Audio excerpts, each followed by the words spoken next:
अस्सलाम वालेकुम रहमतुल्लाह। आज हम बात करेंगे कि पेशाब के कतरे बाज़ बंदों को आते हैं। वो इस तरह आते हैं कि जब भी वज़ू करे या वॉशरूम यूज़ करे उसके बाद तकरीबन 5 मिनट 10 मिनट बाद उसके कतरे आना शुरू हो जाते हैं और ये बहुत तकलीफदा होते हैं, ख़ासकर नमाजियों के लिए कि जब वो नमाज के लिए अपने आप को तैयार करते हैं और फिर उसका वज़ू टूट जाता है या ऐसे कपड़े भी ख़राब हो जाते हैं।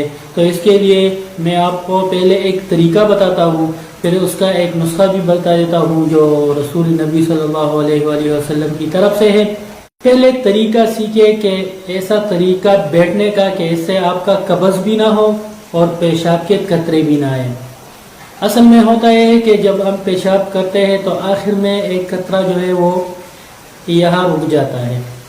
तो इसके लिए करना यह है कि जब भी आप बैठ जाए तो अपने जो बाएं पाँव है उसकी ईड़ को ऐसे उठा लें। इससे क्या होगा, इससे मसल्स का जो दबाव है वो पेट पर पड़ेगा। पेट पर ये दबाव पड़ेगा तो इससे खाना जो है वो भी निकल जाएगा और जो यूरिन है वो भी निकल जाएगा, मसाना खाली हो जाएगा। दूसरी ये कि जब आप पेशाब से फारिग हो जाओ तो इसके बाद इन दो उंगलियों से नफ्स को झाड़ो, इस तरह 2-3 मरतबा। अगर कमज़ोरी बहुत हो इसके बाद भी कतरे आना हो तो वॉशरूम में 5-6 स्टेप ऑफ करो, रुक जाओ, बैठ जाओ, स्टैंड करो, इससे भी ये मसला हल हो जाएगा।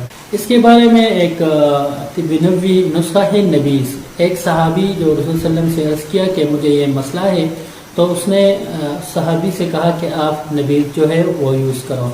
अब नबीज़ क्या है, ये है खजूर, तिल और बादाम।